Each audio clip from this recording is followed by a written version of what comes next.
right, welcome to the Backstory Podcast. For the listeners, my name is Tony. I'm one of the ministers here at WCC. This podcast is designed to help members of the church and even those outside the church get to know some of the backstories of the people who go to church here. Everyone has a great story that we don't always get to share, and this is a great opportunity to share those stories. And today I'm joined by Rich and Stephanie Cummings. Thank you both for joining me today. We were just talking before we went live that this is all of us our first time. So we're flying free, flying solo, but thank you all for joining. So start out with hopefully an easy question. Rich, I'll start with you. Okay. Where are you originally from? Give us a little bit of your backstory. Gotcha. Well, it's not that exciting. I was born actually at Wright Pat Air Force Base because my father was in the Air Force, but he lived in Wilmington. And I've grown up in Wilmington, spent a little time in Oklahoma, but then came back here. Wow. So what took you all the way out to Oklahoma? I joined the Air Force. Oh, okay. And spent 4 years there right. then came back. And the call of Wilmington just brought you back. Exactly. All right, great. Stephanie, what about you? Well, I was born in Florida. My dad was in the Navy, and so I was born in Pensacola. And then he did aeronautics in the Navy, and so he moved to Mississippi where there was a job. We stayed there until I was in 7th grade, and then moved back here because both my parents are from Ohio. Okay. And then so we moved here in 1990, and I have been in Wilmington since then, except for when I went to college for a few years. So. And that was where? Where'd you go to college? Bowling Green. Bowling Green. Mm-hmm. BGSU. Yes. You're a Falcon, I right? am a They're Falcon. All Yes. right, good. Yes. Yeah, we had some family that lived up there, and they have a lot of pizza places. They do. In Bowling Green. Some very good. So, do you have a favorite pizza place in Bowling Green? Yes, Pisanello's. Yeah, Pisanello's is really good. So, good. So, how did you both meet? We met online. Really? Yahoo Personals, actually. Yes. Okay. Mm-hmm. She sent me an icebreaker. It was the only one you sent, right? I had like a free 1 week trial. Okay. and so I was looking through, and he was the one that interested me. So I sent him an icebreaker. Wow. And he responded. Okay. So what is an icebreaker? It's kind of like, hey, I'm interested in you, and hey, I like your profile, kind of. Hi. Yeah. And so he responded back. I don't remember what even it looked like at the time, but yeah, I'm interested as well, I guess. And so, hey, can we connect, or can I get your number? And so we started phoning, talking to each other, and then not too long after found out that we had mutual friends. Okay. Because we did not know. I mean, he graduated before I started high school. A year before I started high school here in Wilmington, so we did not know of each other. So, so you got yourself an older man. That's what did. you're saying. Okay, all right. So where did you go to high school? Oh, Wilmington. Went to Wilmington. Went to Wilmington. Oh, you just weren't at the. Oh, Yeah, you just weren't there at the same time. Just- Okay. How about that? Yeah. Wow, that's cool. So knowing that we had the mutual friend, it was like, oh, okay, you say that they're good. That helps. A little safety in that. Yeah. All right, that is cool. All right, so tell us a little bit about your family. All right. I am an only child. My parents are both still around, and so they live just down the street, which is nice. So we get to hang out with them. They helped take care of our little ones when they were little. So, it's just me. Okay. So you're an only child. Just me. Just you. All right. And I am one of, I've got 3 siblings, but a pretty big age gap. My brother was 23 years older than me. So, and then my sister just a little bit younger than him. And then I have another sister who is only 3 years older than me. So there was kind of like 2 groups of siblings kind of going through. So okay. So then was your brother like he was then out of the house? Then when you were absolutely gone? Yeah. I've played a lot with my nieces and nephew. I actually have a niece who's a year older than me. So. That's funny. Yeah, that sounds a little bit like our family. So Max is 9 and Eli just turned 6, and they're both uncles. Yeah. So so you kind of have that Similar experience. dynamic. Yeah, absolutely. Yeah. Absolutely. And then you all have Yes. kids together. Yes. Yep. Kyler, he was 12, over 12 and a half now, will be 13 soon. And then Riley, who just turned 11. So going into 7th grade and 6th grade. Okay, not on the list. So how was the first year in middle school for your son and for you as middle school parents? Better than I thought. Oh, awesome. That's good. Yeah. Good. I'm glad to hear that. He was dreading no recess, and that was really a point of anxiety for him. Okay. But he handled it pretty well, and homework kind of started out heavy for the first, I'd say, month or so, and then it kind of. And then you got a handle on that. Yeah. And, So it a lot better than we thought. Okay. As far as some of those Good. Yeah. stressors. All right.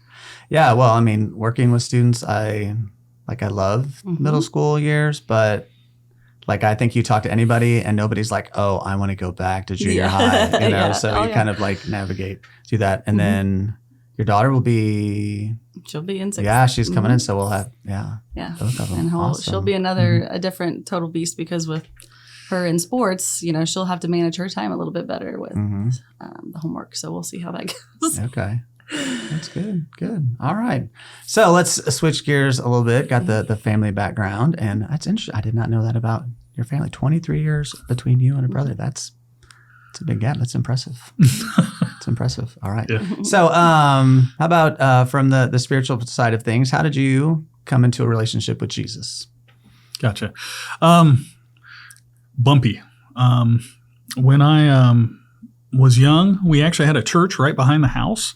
And so we would go there occasionally. And of course, with Vacation Bible School, never missed that. So got a little intro to Jesus there. And when I was a teenager, I met a girl. And so I went to her church because I liked the girl. And there realized that I needed a relationship with Christ. It was a little bit of kind of fire and brimstone, though. So I'm not sure that I really had a great foundation. It was kind of more of a, I don't want to go to hell, so let me accept Christ. And that's not, I don't think, the greatest motivator. So I was very involved as a teenager, but then when I became an adult, I kind of fell away. And so I spent quite a few years just kind of doing my own thing. I mean, I'd call myself a Christian, but I wasn't really walking the walk. I wasn't going to church. I wasn't reading scripture. I wasn't praying like I needed to.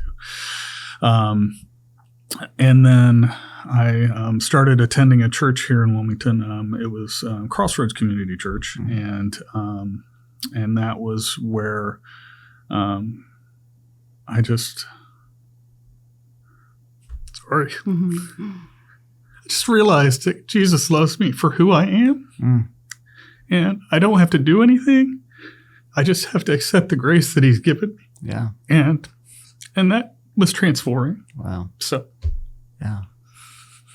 Go ahead. That's awesome. All right.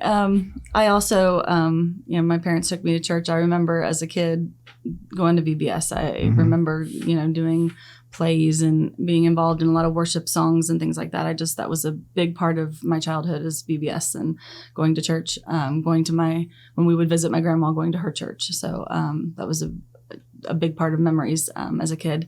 When we moved to Mississippi, we had a church that we went to that was a very family oriented. And so we did a lot of life with this church in Mississippi. And I had a strong foundation there in that church. And so when we moved here when I was in 7th grade, again, that middle school, that time period is a tough time. And I remember, we found a similar church denomination and faith-wise, and it wasn't the same family feel that we had there. Okay. And I struggled. And so from junior high to high school, I would call myself a Christian. And I remember praying, but it wasn't the same I didn't have that same faith background. I didn't have that same drive that I had before. I was doing it because, I knew my mom wanted me to go. And so it wasn't my faith. It wasn't my beliefs anymore. So when I went to college, I fell away. I wasn't going to church anymore, only when I would go home with mom. And so after I graduated college, did life on my own for a while. It wasn't until I was in a pretty low spot that I went, I feel God calling out to me. I know that this isn't where I need to be. And so I started going to church and feeling his pull again to come back to him. So I found a faith that was my own and got baptized. And I've been continuing to try to build that faith and be in a solid relationship with him. Yeah. So. Well, I think both of your stories would probably resonate with a lot of people because I don't think any of our spiritual graphs are like the straight line. And to know that, we have seasons where we're really close with God and other times it's like we want to do our own thing. Yeah. So coming back then, Rich, you said what brought you then to Crossroads? Because that was, like you said, you were kind of not really doing your own thing. And then like, what was it that kind of made that shift for you? Well, I think I realized that I wasn't right in my relationship with God. And so I just, found a church and started plugging in there. And what I didn't realize, I had actually plugged in 1 week after the church had its grand opening. So, when I started, so I was on the ground floor there. And then it was a small church. And so there was a lot of opportunity to plug in and help and serve. And so, just an awesome opportunity. Okay, great. Good. Yeah. I think, thank you for sharing that. I mean, I think, again, I think a lot of people can relate to that, up and down. And one of the books that we give our small group leaders talks about the squiggle. And that's what, it looks like we up and down. And so you'll experience that. So then what brought you all to Wilmington, brought you here to WCC? So first of all, how long have you been attending here only we're not going to fact check you. And then what brought you over here to WCC? You're much better with managing time. I'm trying to think of that. Oh my gosh. Than I am. I'm like, it's been at least a couple weeks. I want to say 6 or 7 years now. Has it been that long? Might be. Okay. It's been a while. Yeah. But honestly, the reason we came was relationships. We had some relationships with folks in the church, and so we decided to check it out. And but I think the reason we stayed was just a lot of reasons. I mean, one, we loved the teaching, preaching aspect of it. I think Pastor Dale does an excellent job of, the teaching is not superficial. It's real. It's deep. Sometimes it can almost border on offensive because it's undiluted scripture coming at you. Yeah. And I think that's absolutely the way it should be. We love the worship. Kyler and Riley immediately plugged into the children's ministry and loved that, and we felt like what was being offered was really great for them, and so just overall it was an excellent fit. So. Good, yeah. Anything to add to that? Yeah, I mean, again, the teaching that was coming from the pulpit was, I would walk away Sundays and going, I didn't know that. Like learning things that I hadn't heard before. And just, it would stay with me long after just that moment, so that was just a new way, a new piece of information that just stuck with me. I was excited about that. And then with the children's ministry, not only were there Sunday morning opportunities, but there were some things like even in the summer with the art camps and things like that, for them to not only do something fun, but they were still learning about Jesus. And so I was always excited for them to, they were excited. And so that always makes us excited. Yeah. So. Good. Well, I'm pretty fond of our children's director here. She does a pretty good job. But so that's great. And then you both serve here. So tell us a little bit about where you serve and maybe a little bit about why you got plugged in where you got plugged in. I serve with the preschoolers, which, I love kids. I wanted to serve with younger ones since I work with older ones throughout the day. And so I enjoy working with the little ones. They're so much fun. They're unpredictable. They're so fun. Energetic, keep me on my toes. And so, singing and learning about Jesus and just playing with them is a joy. And even just, it's once a month, so it's not overwhelming. And then I also serve on the baptistry ministry. So once a year for a month, if there's a baptism, we get to help out with that, and Richard will help me. And so it's such an honor and joy to be able to be there with someone on that time when they choose to participate in baptism. And so I enjoy that a lot. Good. And primarily, I'm a small group leader with Impact, and so sixth and seventh grade boys I get to hang out with and be entertained by. One of the neat things about that ministry is that you stick with the kids, and I think that's just awesome because you get to really build relationships and lasting. So when we present that idea, when we ask new small group leaders to come on, we're not saying we're not going to force you to stay all 7 years, but paint that picture of here's the benefit of walking through if you start in sixth grade through middle school and high school, and we've been doing small groups now long enough that we have small group leaders that are on their second time around. So they have students that have graduated, and then maybe they'll take a year or two break and they're like, I need a break. And then they come back. And I know, especially with middle school, and I know you've experienced this, that, the first couple of years are just kind of like, all right, let's lay the foundation. Some evenings are like, we made it through, and there's not like super spiritual, conversations. But I love that people have bought into that part of it, that there really is benefit of staying with the students. And it was cool. We did a worship night. So I don't know when this will air, but when we recorded this, for those listening, it happened during the summer.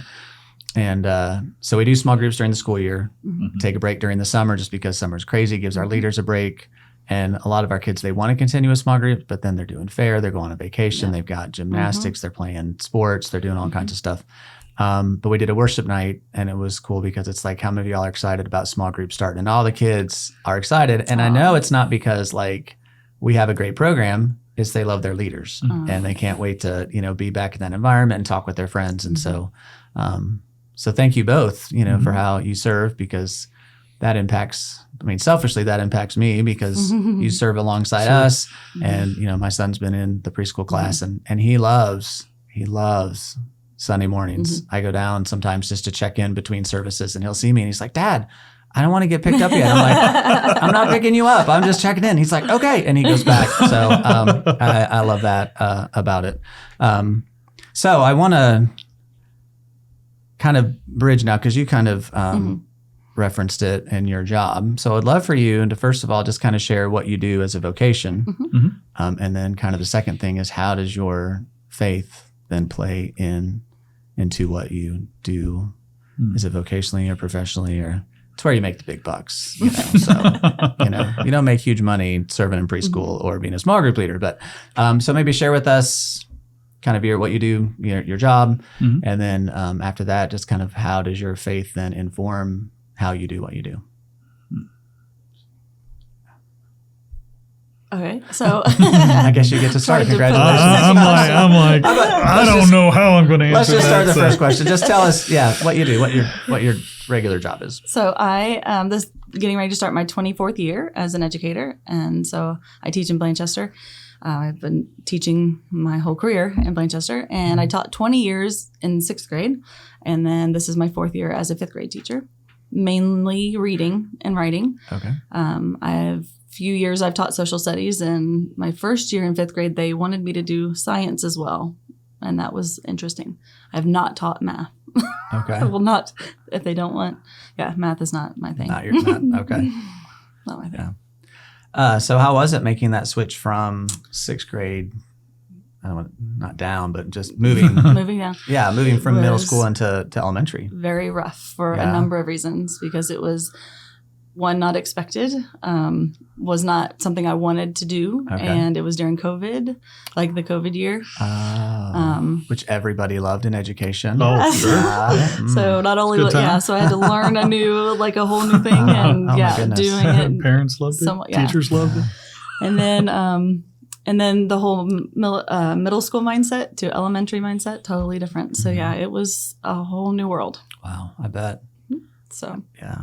But And you now had taught 6th grade for how long? 20 years. And then you had to move over. I don't want to say Yeah. down. You moved I moved into it, 5th grade. yeah. There we go. That's a good way to say it. But All I will right. say, I this year had an opportunity. I could have moved back to 6th grade, and I think I've stayed. Wow. Yep. Great. So I like them. Okay. Well, since you are a seasoned Mhm. teacher, I had asked one of our other teachers, I was just curious. We were just talking one time, Mhm. and I said, because she's been teaching maybe longer than you have, and I said, so what's been the biggest change in education in your time teaching? I was surprised by her answer, so I'm kind of curious, like, Oh my goodness. you've been teaching for 2 decades. What, or one of the biggest changes? I would say, goodness, between technology and the mindset of education in general, just that it's not as valued as it used to be.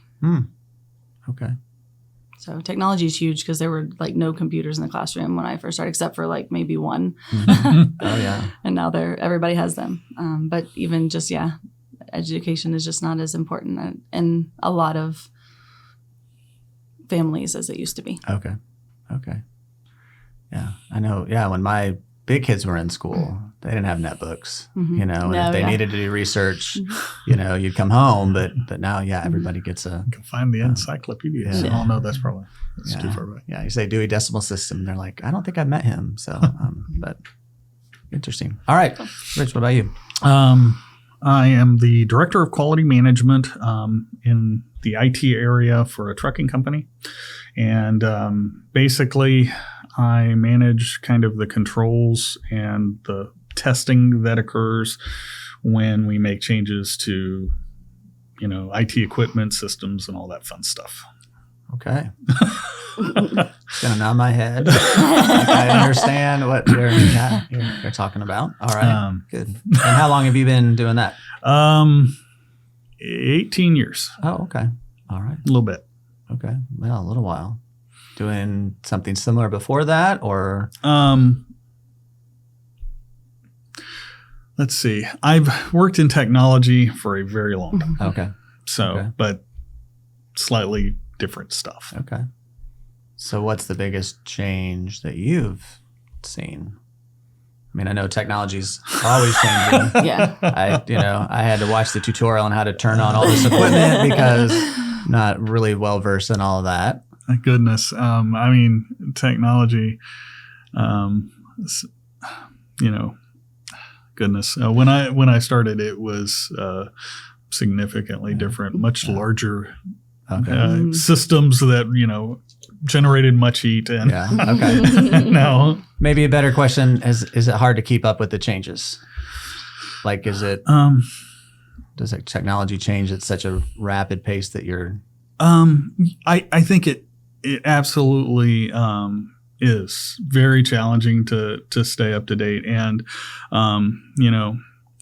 over the years, it used to be, you could be the computer guy and you could pretty much know a lot about a lot of different things. But now it's grown so much that specialization is kind of the thing. And you just got to realize you can't know it all and, figure out where the niche spot is for you. Okay. So in your job, is it mostly like hands-on technical stuff, or do you manage people? What is I manage people at this point. Okay. Yeah. All right. Good. Which leads then to the second question. Two totally, like, I know a little bit of education. I went to school, and I like technology I know how to use it. How does your faith, how does your relationship with God either impact, influence how you do what you do? I know that's a pretty broad question, but. Mm-hmm.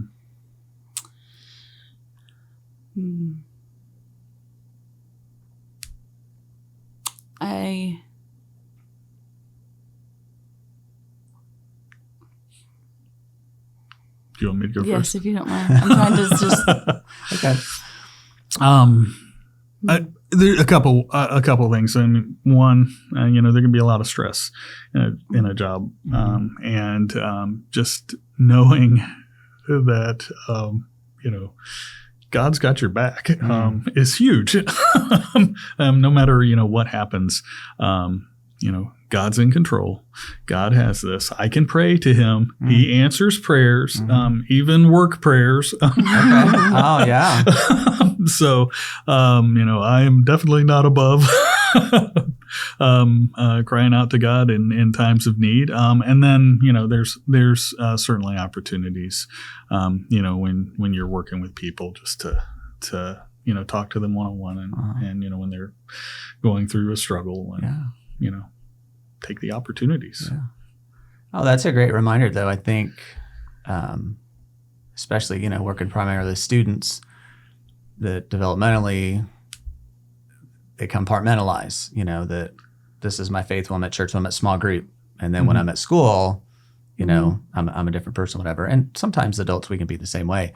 But I think, we think, I can pray to God, but this is my job. So does He really care about that? And I love that reminder that, you can, if you're having tension at work, God cares about that, and He's placed us where He wants us and given us circles of influence. So I think that's a great reminder for anybody that's listening, no matter what kind of job they have, that, He cares about that. That's a good word right there. Yeah.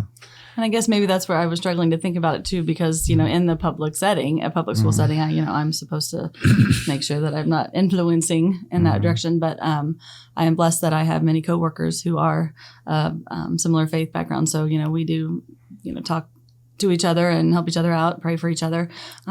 We will send texts even through the, evening if something's going on. Hey, how's it going? Can I pray for you? Or things like that. So that's always helpful. But, I have things around my classroom that might indicate where I stand without having to say anything. And I also, students might ask me something and I can answer that, but that doesn't mean I'm, putting it on them. Right. And so I will try to answer honestly. So I try to give them honest answers and not push myself on them. So. Yeah. Well, I know I'm thankful that we have, I don't know exactly how many, but we have several teachers, from our church that are in the public school setting. And I know there are unique challenges that they have, but also some unique opportunities that, that we don't have. I know, been doing youth ministry for a while, and before it was really easy to be in the school. Like you could show up, you could volunteer and that kind of stuff. And sometimes the church was even welcomed. And now, depending on the school system, but in general, not so much. And so we can kind of, do different things, but, to have Christians who are public school teachers, what a great opportunity. And you do have some limitations, but I would imagine how you conduct yourself and how you do things speaks even more than whatever, wall hangings you have or whatever. So good. So I know that was a loaded question. Thank you for thinking about that.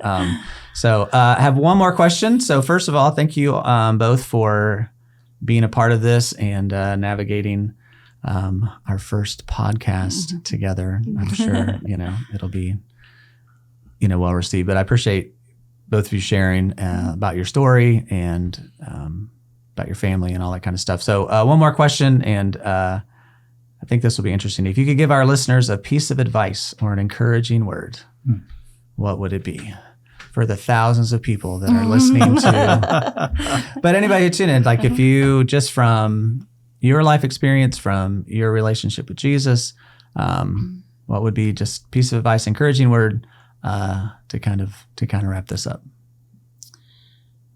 I would say that something that I've experienced in my life through things that I've gone through, sometimes you feel alone or lost or so shameful or hurt that you feel there's no one else that's been through what you've been through. But God puts people in our lives, and He's not only there for us, but He has people around us that can understand or have been through similar situations. And so there's always someone, I think, out there for us to be able to talk to, or, if we just reach out. That's good. I guess, one thing that's helped me over the years has just been to just try to assume the best about people around you, because you're probably right.